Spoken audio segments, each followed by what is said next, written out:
TDP Janasena జనాన్ని మోసం చేస్తున్నాయని బీజేపీ చెబుతోందన్నారు మాజీ మంత్రి పేర్ని నాని. చంద్రబాబు పవన్ ఇచ్చే హామీలు అలవయ్యేవి కావన్నారు. అరచేతిలో వైకుంఠం చూపించారని, అందుకే బీజేపీ తమకు మేనిఫెస్టో సంబంధం లేదని తప్పుకుందన్నారు. చెప్పిన అబద్ధం చెప్పకుండా అసత్యాలు, అమలు కాని హామీలు ఇచ్చారని మండిపడ్డారు.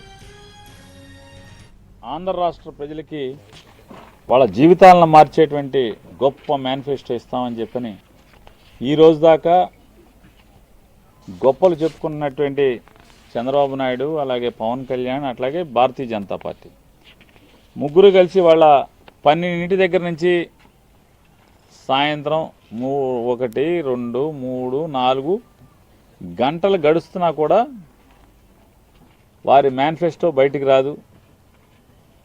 చివరికి సరే వచ్చింది మేనిఫెస్టో ఏంటంటే 2 ఫోటోలు కాస్త 3 ఫోటోలు కాస్త 2 ఫోటోలు అయ్యాయి.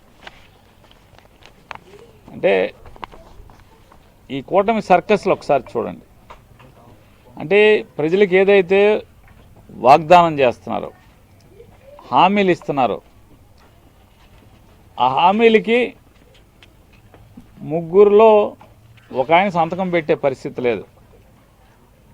అంటే ఇక్కడే అంటే వీళ్ళిద్దరూ మోసం చేస్తున్నారని మూడో అతను చెప్తున్నాడు. నా ఫోటో ఇవ్వబాకండి, నా సంతకం పెట్టబాకండి ఆ మేనిఫెస్టోలో అని చెప్పని ఆ పరిస్థితులు మనం చూసాం. ఎందుకని ఇవన్నీ కూడా ఈ చెప్పే మాటలన్నీ కూడా చంద్రబాబు నాయుడు, పవన్ కళ్యాణ్ ఇద్దరు చెప్పే మాటలు అమలయ్యేవి కాదు. మళ్ళీ జనాలకి టోపీ పెడతాకి 2014లో ఎలా అయితే టోపీ పెట్టారో మళ్ళీ టోపీ పెడతాకే ఇవన్నీ కూడా అరచేతిలో వైకుంఠం కాగితాల మీద చూపించేటువంటి పరిస్థితుల్ని అప్పుడే కూటమిలో ఒక సభ్యుడు నాకు సంబంధం లేదు ఈ మేనిఫెస్టోతో అన్నాడు. సంబంధం లేదని అంటే ఈయన 1 గంటన్నర సేపు ఆడిన అబద్ధం ఆడకుండా పోసుకోలు మాటలు, అంటే జరగని మాటలు, అసత్యాలు, ఈ సొల్లు మాటల గంటన్నర సేపు మాట్లాడినటువంటి పరిస్థితులు మనం చూసాం. ఈ గంటన్నర సేపు మాట్లాడింది ఏంటంటే కనీసం 45 ఏళ్ళ ఇండస్ట్రీ, 14 ఏళ్ళ ముఖ్యమంత్రి అని చెప్పుకునేటువంటి ఈ చంద్రబాబు నాయుడు, అరే 50 ఏళ్ల కుర్రాడు 5 ఏళ్ళు ముఖ్యమంత్రి చేశాడు, అనుభవం 5 ఏళ్ల అనుభవానికి జగన్మోహన్ రెడ్డి గారు మేనిఫెస్టో ఎట్లా రిలీజ్ చేశాడు? ఇదిగో 2019లో నా మేనిఫెస్టో, ఇదిగో నాకు ప్రజలు అవకాశం ఇచ్చారు, దాంట్లో మేనిఫెస్టో మొత్తాన్ని చూపిస్తూ ఈ మేనిఫెస్టోలో ఇది అమలు చేశాను, ఇది అమలు చేశాను, ఇది అమలు చేశాను, ఇది అమలు చేశాను, ఇది చేయలేకపోయాను. 99% నేను చెప్పిన హామీల్లో 99% అమలు చేశాను, 1% చేయలేకపోయాను. రాష్ట్ర ఆర్థిక స్థితిగతులు అంటే రాష్ట్రానికి సంవత్సరం ఆదాయం ఎంత వస్తుంది, ఖర్చులు ఎంత ఉంటాయి, నేను నా హామీల్ని నెరవేర్చడానికి, నేను ఇచ్చిన మాటలు 99% హామీలు నెరవేర్చడానికి 71 కోట్ల రూపాయలు సంవత్సరం నేను ఖర్చు పెట్టాను.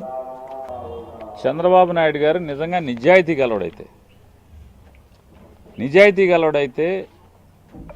2014లో కూడా భారతీయ జనతా పార్టీ, పవన్ కళ్యాణ్, తెలుగుదేశం పార్టీ ముగ్గురం కలిసి మేము ఒక మేనిఫెస్టో సంతకం పెట్టి ఇంటింటికి ఇచ్చాం.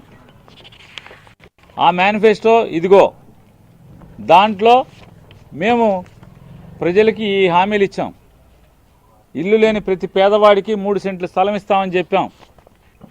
ఎవరికన్నా ఇచ్చామా? కొన్ని ఎన్ని లక్షల మందికి ఇచ్చాం? ఇంట్లో ఆడపిల్ల పుట్టిన ప్రతి ఆడపిల్లకి 25,000 రూపాయలు ఫిక్స్డ్ డిపాజిట్ చేశామా? ఎంతమందికి చేశాం? డ్వాక్రా అక్క చెల్లెలందరూ కూడా అప్పు తీసుకున్నటువంటి 14,000 కోట్ల రూపాయలు బేషరతుగా రుణమాఫీ చేస్తామని చెప్పాం. చేశామా? చేశామని. రైతులకు రుణమాఫీ 84,000 కోట్ల రూపాయలు రైతులు తీసుకున్నటువంటి అప్పులు, లేదా రైతులు వ్యవసాయ అవసరాల కోసం వాళ్ళ ఇంట్లో భార్య పిల్లల నగలు కుదువు పెడితే బ్యాంకులో, ఆ బ్యాంకులో నగలు కూడా వసూలు చేస్తాయి, తీసుకొచ్చి ఇస్తామని హామీ ఇచ్చాం. ఇదిగో ఇంతమంది రైతులకి ఇంత డబ్బు అప్పు కట్టాం.